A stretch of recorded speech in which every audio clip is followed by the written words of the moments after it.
तो चलिए आज हम जानेंगे कि फ्रिज के अंदर सबसे ज्यादा प्रॉब्लम आता है वो कौन सा आता है डबल डोर के अंदर, समझ रहे हैं ना। इसको हम विस्तृत से जानेंगे और कहीं पर भी आप लोग साइट पे काम करने जाते हैं और कस्टमर ऐसा कहता है कि डबल डोर फ्रिज के अंदर एक खराबी है, तो आप उसको किस प्रकार से जाकर के सॉल्व करेंगे, ठीक है। तो ध्यान से आप देखिएगा। तो यहां से यदि आपका डबल डोर फ्रिज के अंदर जो सबसे ज्यादा समस्या आती है ना, कि कस्टमर का यही कहना होता है कि जो निचला डोर है उसके अंदर कूलिंग नहीं हो रहा है और ऊपर वाले में कूलिंग ज्यादा हो रहा है, ठीक है। या तो फिर एक आता है कि ऊपर कूलिंग नहीं हो रहा है, नीचे कूलिंग ज्यादा हो रहा है, ठीक है। तो इसके लिए हमें किस प्रकार से काम करना चाहिए और इसके अंदर क्या क्या खराब हो सकते हैं, ठीक है। तो कस्टमर यदि ऐसा आपसे कहता है कि नीचे कूलिंग हो रहा है ऊपर कूलिंग नहीं हो रहा है, या तो ऊपर कूलिंग हो रहा है नीचे कूलिंग नहीं हो रहा है, तो सबसे पहले जा करके हमें कुछ चीजों को चेक करना चाहिए। जिससे ना कई स्टेप यानी 3 स्टेप में अगर आप इसमें फ्रिज को चेक करेंगे तो आप उस प्रॉब्लम को सॉल्व कर सकते हैं, ठीक है। जैसे पहला आपका स्टेप होगा कि जब ऊपर वाले डोर को खोलेंगे तो इसके अंदर आपको हीटर को चेक करना है, एयर सेंसर को चेक करना है, कॉइल सेंसर को चेक करना है और फ्यूज को चेक करना है, थर्मल फ्यूज को चेक करना है, ठीक है ना, और एवापोरेटर फैन को चेक करना है, ठीक है। इन सारे चीजों को हमें ऊपर क्या कर लेना होगा, चेक कर लेना होगा कि क्या ये सही है कि नहीं है, ठीक है। अब इसको चेक करने के लिए हम क्या करेंगे, देखिए यहां से इस दरवाजे को खोलेंगे ऊपर वाले को, और यहां कुछ इसका जो ट्रे होगा इस ट्रे को हमें क्या करना होगा, बाहर, देखिए ऐसे हम इस ट्रे को बाहर निकाल देंगे खींच करके, ठीक है ना। अब इस ट्रे को जब हम निकाल देंगे तो यहां पर आपके मिलेंगे स्क्रू, यहां से रिमूव करेंगे, इसको रिमूव कर लेंगे। रिमूव करने के बाद आपको क्या करना होगा, स्क्रू ड्राइवर के माध्यम से आप इसके अंदर जो पेंच होगा कुछ इस प्रकार से आपके पास क्या होगा, स्क्रू ड्राइवर, यहां से पेंच को इसके अंदर से खोल लेंगे, जो कि ऑलरेडी हमने पहले से क्या कर दिया, खोल के रखा है, ठीक है। अब आपको क्या करना होगा कि यहां पर आपका ऐसा कुछ प्लायर हो या नोच प्लायर हो, यहां पर कुछ नोच बनी होगी, ऐसा पॉइंट उठा होगा, उसको पकड़ के हमें आगे की साइड में ऐसे खींचना है। और जब आगे की साइड में खींचेंगे ना तो ऊपर देखेंगे तो हो सकता है कि बहुत ज्यादा बर्फ बना हो, ये पूरा चीज बर्फ से क्या होगा, ढका रहेगा, तो ये जल्दी निकलने वाला नहीं है। तो इसको पकड़ के हम इस प्रकार से खींचेंगे, और जब निकालेंगे तो पूरा जबरदस्ती नहीं, हम इस प्रकार से पूरा नहीं निकालेंगे। अगर पूरा डायरेक्ट खींच लेंगे तो इसका जो लॉकर होगा अंदर क्या होंगे, सेट होंगे, वहां से क्या हो सकता है, निकल सकता है, लेकिन ऑलरेडी पहले से निकला हुआ है। तो चलिए हम इसको ऐसे ओपन कर लेंगे, ठीक है। जब ऐसे हम ओपन करेंगे तो आपको इस सारे कनेक्टर लगे, जैसे इस प्रकार से एक कनेक्टर लगा हुआ है ना, तो इस पे हो सकता है कि बहुत ज्यादा आइस जमी हो, यानी बहुत ज्यादा क्या जमा होगा, बर्फ जमा होगा। तो किस प्रकार से चीजों को आप चेक करेंगे, तो सबसे पहले कनेक्टर यहां पर लगे होंगे, यहां पर कनेक्टर क्या होगा, लगा होगा, ये भी कनेक्टर यहां पर लगा होगा और एक कनेक्टर यहां पर लगा होगा। तो इन कनेक्टर को रिमूव कर लेंगे तो ये आपके पार्ट क्या हो जाएंगे, अलग हो जाएंगे। तो इस पार्ट को थोड़ी देर के लिए हम बाहर की साइड में निकाल लेते हैं। अब आपको चेक करना है कि अंदर जो आपका ये फ्यूज लगा है, ये क्या लगा है, फ्यूज लगा है, ये फ्यूज बिल्कुल सही है कि नहीं है। इसके लिए आपको क्लैंप मीटर का या तो मल्टीमीटर का इस्तेमाल करेंगे, ठीक है। अब इसको आपके फ्रिज के अंदर इस प्रकार से इसको कहां सेट करेंगे, कंटिन्यूटी पॉइंट पे, कंटिन्यूटी पॉइंट पे ऐसे हमें क्या करना होगा, सेट कर लेना होगा, ठीक है। देखिए ऐसे हम सेट कर लेंगे और इसके बाद यहां से फ्यूज को रिमूव करेंगे। देखिए यहां पर कनेक्टर होगा इसका, अब यहां से दबा करके इसको हमें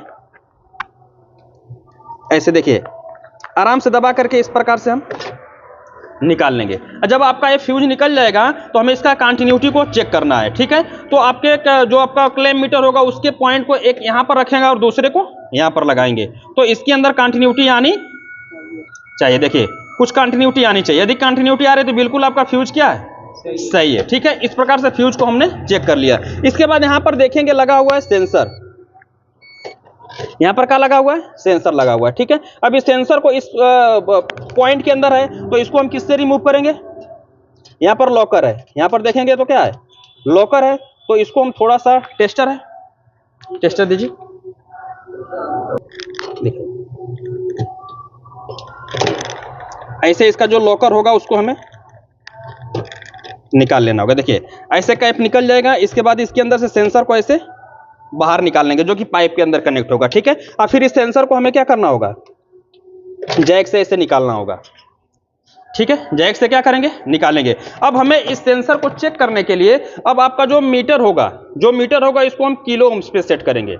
ऐसे देखिए मीटर को हम किलो ओम्स पे ऐसे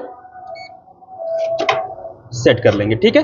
और किलो ओम्स पे सेट करने के बाद हमें क्या करना होगा, यहां से जो सेंसर अगर ये सही होगा तो यहां पर कुछ ना कुछ इसके अंदर रेजिस्टेंस होगा, या तो 4 या 5 या 6 किलो ओम्स इसके अंदर क्या होंगे, रेजिस्टेंस होंगे। तो अब हमें क्या करना होगा, यहां पर देखिए, एक यहां पर लगाएंगे और दूसरे को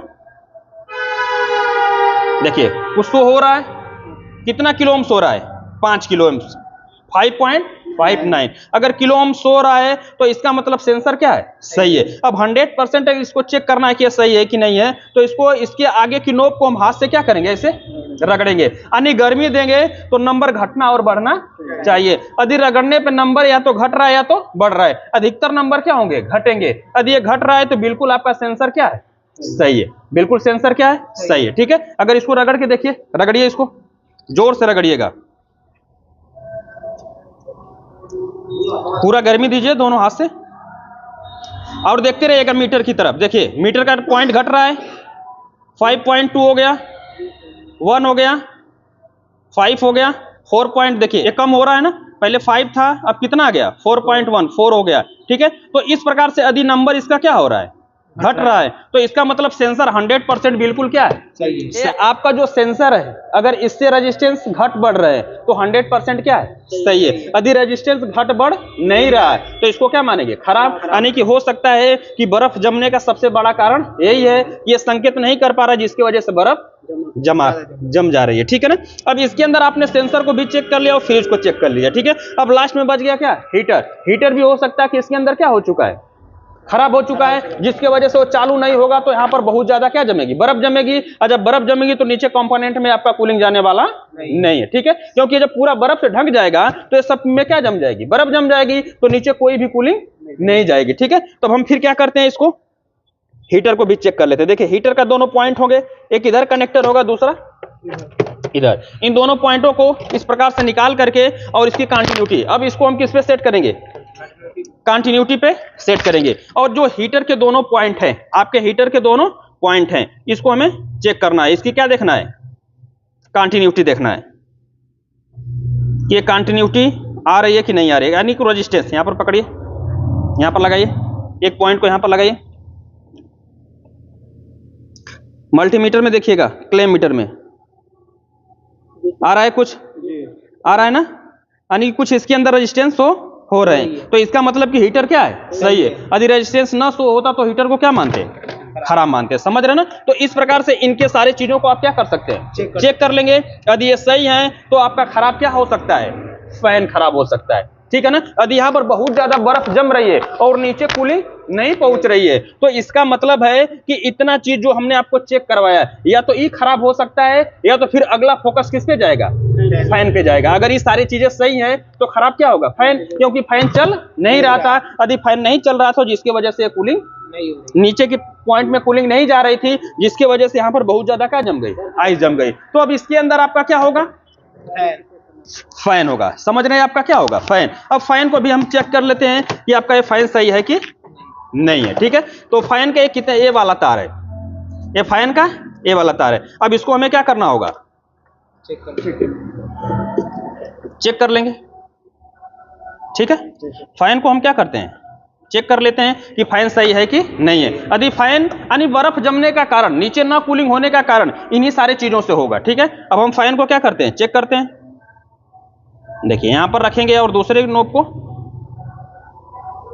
देखिए, कुछ वैल्यू शो हो रही है, यानी कुछ रेजिस्टेंस आ रहे हैं, तो इसका मतलब फैन भी बिल्कुल क्या है, सही है। यदि नहीं है इस रेजिस्टेंस शो होता तो इसका मतलब फैन क्या हो चुका है, खराब हो चुका है। फैन को चेंज कर देंगे, आपकी समस्या क्या हो जाएगी, सॉल्व हो जाएगी, ठीक है। तो यदि ऊपर ज्यादा बहुत ज्यादा बर्फ जम रही है और नीचे ठंडा नहीं कर रहा है, तो आप ऊपर जाकर के इन सारी चीजों को क्या कर सकते हैं, चेक करेंगे। तो इसके अंदर कुछ ना कुछ खराब होगा, तभी ऐसी समस्या आएगी, और उस चीज को आप क्या कर देंगे, चेंज कर देंगे, ठीक है। इसी प्रकार से इसके अंदर आपका लगा हुआ ये भी सेंसर है, ये भी क्या है, सेंसर है, जो कि हवा को, यानी कि इसके अंदर बर्फ जम रही है तो हो सकता है कि ये सेंस नहीं कर पा रहा है, तो ये भी सेंसर आपका खराब हो सकता है, जो कि यहां पर लगा हुआ है, देख रहे हैं ना। तो इसके जो तार है इसका भी हम कहां पर चेक करेंगे, किलो ओम्स, इस पे भी हम किलो ओम्स चेक करेंगे कि आपका सेंसर सही है कि नहीं है। तो चलिए देखिए, हम यहां पर रखें और यहां पर कुछ किलो ओम्स शो होना चाहिए। अगर नंबर बिल्कुल नहीं शो हो रहा है तब भी सेंसर को क्या माना जाएगा, खराब। देखिए 6 किलो ओम्स बता रहा है ना, यानी कि बिल्कुल सेंसर क्या है, सही है। यदि यहाँ पर कुछ भी नहीं आता तो इसका मतलब सेंसर को क्या मानते, खराब मानते, ठीक है। तो यदि यहाँ पर बहुत ज्यादा बर्फ जम रही है तो इस सारे कारण आपके हो सकते हैं, ठीक है। तो दो कारण आपने देख लिया, किन किन कारणों की वजह से यहाँ पर बर्फ जम रही है और नीचे कूलिंग नहीं हो रही है। तो इस सारे पॉइंट आपके हो सकते हैं, ठीक है। और दूसरा चीज हो सकता है कि फैन क्या हो सकता है, यहाँ पर देख लिया दो कारण के बारे में, ठीक है। पहला हो सकता है कि आपके जो हमने अपने पार्ट चेक करवाया इनमें से कोई पार्ट क्या होगा, खराब होगा।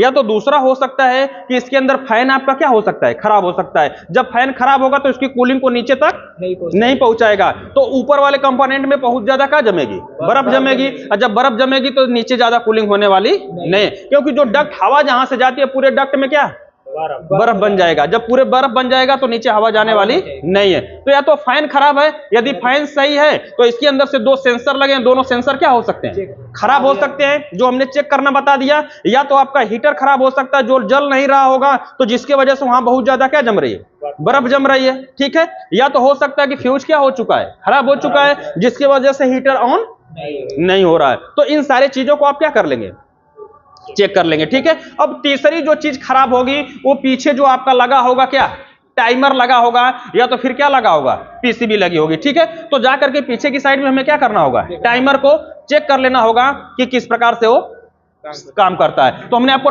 जब पीछे की साइड में आएंगे तो फ्रिज में पीछे साइड में जो तीसरी समस्या आ सकती है वो किसके वजह से, ये पीसीबी की वजह से, या फिर तो या टाइमर की वजह से। या तो पीछे आपका एक टाइमर लगा होगा या तो क्या लगा होगा, पीसीबी लगा होगा, समझ रहे ना। तो इनको हमें क्या करना होगा, चेक करना होगा कि कौन सा इसके अंदर क्या चीज खराब है। हो सकता है ये जो टाइमर है वो सिर्फ किस पे काम कर रहा है, कूलिंग मोड पे काम कर रहा है। जब कूलिंग मोड पे काम करेगा तो जाहिर सी बात है वहां पर बहुत ज्यादा का बर्फ जमेगा, और जब बहुत ज्यादा बर्फ जमेगा तो नीचे कंपोनेंट में कूलिंग नहीं जाएगी। तो उस अवस्था में टाइमर को भी हम चेक कर लेंगे, ठीक है। तो टाइमर चेक कैसे किया जाता है हमने आपको बताया है, ठीक है। और इसके अंदर वीडियो भी बनाया है, तो आप चाहें तो वहां पर जाकर के देख सकते हैं कि टाइमर को किस प्रकार से चेक किया जाता है, ठीक है। यदि उसके अंदर क्या लगी है, पीसीबी लगी है, तो पीसीबी लगी है तो इसके अंदर दो रिले होते हैं। कितने रिले, दो रिले होते हैं। तो इन रिले को हमें क्या करना होगा, चेक करना होगा कि किस प्रकार से हम क्या करेंगे, चेक करेंगे कि हो सकता है कि इसके अंदर से कोई एक रिले खराब हो गया हो, हीटर वाला पॉइंट काम नहीं कर रहा हो, जिसकी वजह से लगातार कौन सा काम कर रहा है, कूलिंग का काम कर रहा है। तो इसके लिए यदि आपको पीसीबी का काम आता है तो यहां से आप क्या कर सकते हैं, रिले को चेक कर सकते हैं। या तो फिर हम आपको विस्तृत वीडियो बना करके इसमें बताएंगे कि इसके अंदर रिले वगैरह इन सारे पॉइंटों को किस प्रकार से चेक किया जाता है, ठीक है। तो यदि ऐसा आपको कोई कस्टमर कहता है, ठीक है, यदि ऐसा कस्टमर आपसे कहता है कि डबल डोर फ्रिज में नीचे बिल्कुल कूलिंग नहीं हो रही है, ऊपर बहुत ज्यादा बर्फ जम रहा है, तो इन सारे प्रोसेस से हमें क्या करना होगा, गुजरना होगा। तो सबसे पहले ऊपर देखेंगे, फिर इसके बाद जब ऊपर हमारे सारे पॉइंट सही होंगे तो पीछे या तो आपका चौक पीसीबी होगा या तो टाइमर लगा होगा। इनको हम चेक कर लेंगे, होगी आपकी समस्या क्या हो जाएगी, सॉल्व हो जाएगी, समझ रहे ना। तो इस प्रकार से आप फ्रिज की समस्या को सॉल्व कर सकते हैं, ठीक है। तो हमने यहाँ पर आपने देख लिया कि बिल्कुल विस्तृत से बता दिया है कि फ्रिज के अंदर क्या प्रॉब्लम आने पर किस प्रकार से चेक किया जा सकता है, जो कि फ्रिज के अंदर सबसे ज्यादा प्रॉब्लम आता है, ठीक है। तो इस वीडियो से संबंधित कोई भी सवाल होगा तो कमेंट बॉक्स में जरूर लिखिएगा। वीडियो देखने के लिए बहुत बहुत धन्यवाद।